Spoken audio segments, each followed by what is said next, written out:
Meerut Azad Samaj party के राष्ट्रीय अध्यक्ष चंद्रशेखर आजाद ने कहा कि इस तरह से सदन के अंदर पार्षदों के साथ मारपीट कर सदन का अपमान है। जिस तरह से सरकार के मंत्री और एमएलसी के पार्षदों पर हाथ उठाया है वह संविधान के भी खिलाफ है।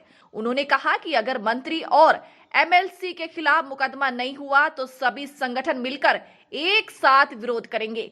उन्होंने इसे सरकार की दमनकारी नीति बताया। उन्होंने कहा कि आजाद समाज पार्टी की ओर से 10 जनवरी को एक पंचायत की जा रही है जिसमें इस मुद्दे को उठाया जाएगा।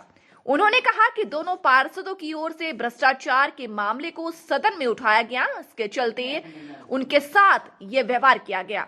भाजपा के पार्षद व अन्य सदस्यों को डर था कि उनकी पोल खुल जाएगी, जिसके चलते दोनों पार्षद कुलदीप और आशीष की आवाज को दबाने का काम किया गया। उन्होंने भाजपा महिला पार्षदों के द्वारा छेड़छाड़ के आरोप लगाए जाने के मामले पर कहा कि भाजपा हमेशा से ऐसा ही करती आई है। दिन भर उनकी ओर से कुछ नहीं किया गया और देर शाम में छेड़छाड़ के आरोप लगाए गए। जब भाजपा के मंत्री और एमएलसी मारपीट में घिरते नजर आए तो महिलाओं द्वारा झूठे आरोप लगाए जा रहे हैं। उन्होंने कहा कि जब ताज आरोपियों पर मुकदमा दर्ज नहीं होगा तब तक पार्टी की ओर से विरोध किया जाएगा। देखिए, जो चीजें सदन के अंदर होती हैं, सदन के लोग उसकी गरिमा को बना के रखते हैं, लेकिन सदन के बाहर जो हुआ वो एक तरह का प्रदर्शन था, जिस तरह का प्रदर्शन भारतीय जनता पार्टी दिल्ली में करती है कि चुने हुए लोगों को उन्होंने निलंबित किया और अपनी मर्जी के से कानून जो है वहां पास कराए।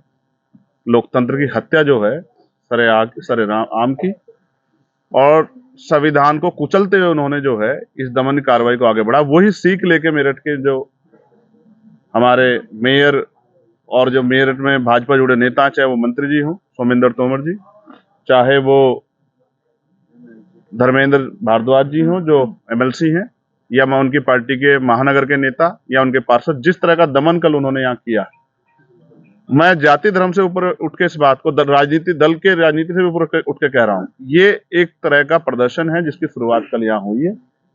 शपथ में अन्य पार्टी के लोगों को मारा पीटा गया था, सभासदों को, अब दोबारा से टारगेट किया जाए। अगर इसके खिलाफ हम लोग नहीं लड़े तो हो सकता है कल इनका सदन में घुसना भी भारी हो जाए, वो इनको घुसने भी ना दें।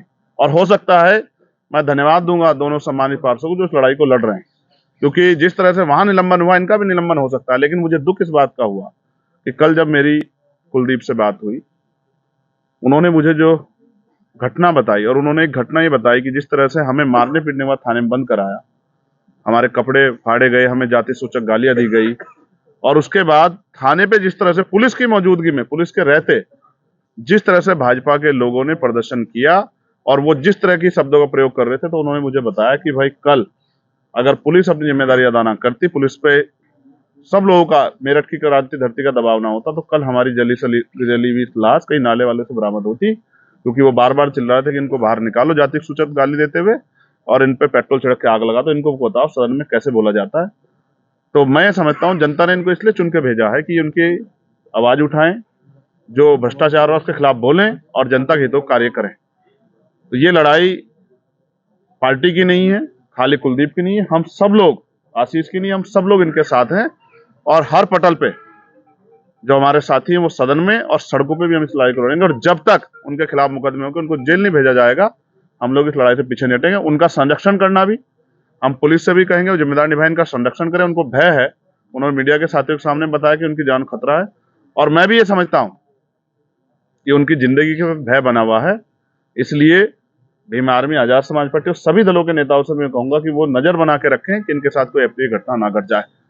और हम लोग 10 तारीख में एक पहले से इंदु शेखर जी के मामले में जब उनकी हत्या हुई थी, उसमें एक पंचायत रखी गई थी, उस परिवार ने रखी थी, उसी पंचायत को हम लोग आगे बढ़ाते हुए 10 तारीख को मैं सभी दलों से मांग करूंगा, और स्पेशली अपने दल के लोगों से, कि वो बढ़ चढ़ के जो है उस पंचायत का हिस्सा बने। और वो पंचायत इस दमन के खिलाफ है, जो कुचलने का काम, विरोध को, विपक्ष को कुचलने का काम कर रही है सरकार, ये उसी खिलाफ है। जो न्याय जन्म से अधिकार है उसको नहीं लेने दे रही है, और न्याय में बाधा बन रहा है भारतीय जनता पार्टी के लोग, और प्रशासन पुलिस के लोगों को मजबूर कर रहे हैं, ये उसी दमन के खिलाफ। तो 10 तारीख को जो पंचायत होगी उसमें देश भर के लोग जुटेंगे। वो पंचायत इसलिए है कि न्याय जन्म से अधिकार होते हुए भी यहाँ सरकार न्याय नहीं लेने दे रही, और जिस तरह का तमाशा किया गया इस समाज को अपमानित करने का काम, ये अपमान हम लोग बर्दाश्त नहीं करेंगे। हमने राजस्थान में भी ऐसे दमन करने वाले चेहरों को सदन से बाहर रखने का काम किया। और यहाँ भी हम लोग भविष्य में तय करेंगे कि ऐसा दमन, सार्वजनिक रूप से दमन करके एक समाज को नीचा दिखाने वाले लोगों को भविष्य में सदन में ना घुसने दिया जाए, इसका भी इंतजाम हम लोग यहाँ करेंगे।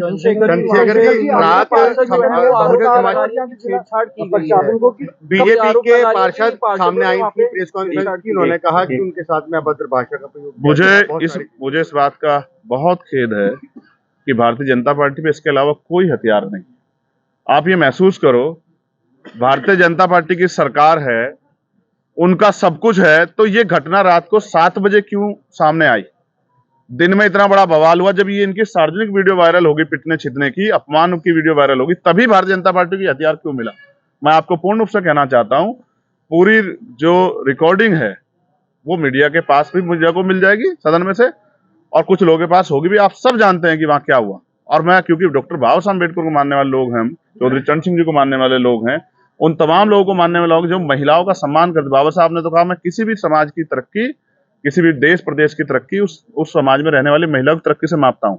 हम बहन बेटियों के सम्मान की रक्षा करने वाले लोग, जिन्होंने हाथरस में अपनी बेटी की लड़ाई लड़ी, जब ये भाजपा के लोग जो हैं दमन कर रहे थे, मुख्यमंत्री ने वादा किया था कि हम उस परिवार को एक नौकरी और एक घर देंगे, आज तक तो नहीं दे पाए। ये बहन बेटियों के सम्मान की बात करते हैं। मुझे खेद है, वो भी हमारी बहन है। अगर उसके सम्मान में जरा सी भी तकलीफ आएगी, हम उनकी लड़ाई भी लड़ेंगे। लेकिन को ढाल बनाओ, ये बहुत लंबे समय से होता है। जब कोई रास्ता नहीं बचता तो महिलाओं को ढाल बना के, हथियार बना के यूज किया जाता है। मुझे इस बात पर खेद है। वो हमारी बहन है, उसके सम्मान की रक्षा करने में हमारी जिम्मेदारी है। लेकिन भ्रष्टाचारियों का साथ देना उनको भी नहीं चाहिए। जो कल हुआ है, सार्वजनिक रूप से सब देखा, हर चीज की वीडियो है, और सम्मानित पार्षद आपके सामने कह चुके हैं कि अगर इससे बड़ी बात नहीं होती, अगर हमारा उनके सम्मान में 1% भी अगर हमारी गलती निकल जाए तो हमारे सर कलम कर लीजिए। मुझे समझता हूँ सारी सजा के लिए तैयार है, इससे बड़ी बात नहीं होती। ये बहुत पुराना फंडा, ये पुराना हो गया। तभी 7 बजे पूरी योजना बना के प्रेस कॉन्फ्रेंस की गई, क्योंकि उनको ये पता लगा कि ये लोग, वो पहले प्रयास करते ये लोग डर जाएं, पुलिस के सामने समझौता कर लें, ये नहीं हार माने, तब ये पूरा षड्यंत्र किया गया। इसको हम लोग बखूबी जानते हैं, इससे हम घबराने वाले हैं। ये जनता इस बात को देख रही है कि सरकार के लोग किस तरह से सभी दलों का दमन कर रहे हैं। जो आवाज उठा रहा है, चाहे वो, मैंने आपको कहा, दिल्ली के सदन में उठाए या यहाँ सदन में उठाए, उनको क्या तो झूठे मुकदमे लगा के निलंबन कर रोक दे रहे हैं, या फिर उनके साथ मेरठ में तो अति हो गई है, क्योंकि यहाँ अलग प्रथा है, यहाँ मारपीट करके उनमें भय पैदा करने की कोशिश। ये भय नहीं पैदा होने वाला। इससे बुरे बुरे दौर, अंग्रेजों के दौर देखे हैं, तानाशाही के तमाम दौर इस देश ने देखे हैं। ये तो मेरठ है, ये क्रांतिकारी वो धरा है जिस 10 में 18 सत्तावन क्रांति कोतवाल धन सिंह गुर्जर के नेतृत्व में स्टार्ट हुई, माता जी वाल्मीकि जी के नेतृत्व में स्टार्ट हुई। ये कोई धरती को झुकने वाली धरती थोड़ा ये। और मैं फिर कह रहा हूं, सामाजिक तौर पे भी इस अपमान का जवाब हम भारतीय जनता पार्टी को देंगे। मुख्यमंत्री जो बात करते हैं दलित सम्मेलन करने की, ये दलित सम्मेलन का असली सच ये है, यही भाजपा का चाल चरित्र है जो कि पर्दे के पीछे छिपा रहता है। अब सामने आ गया।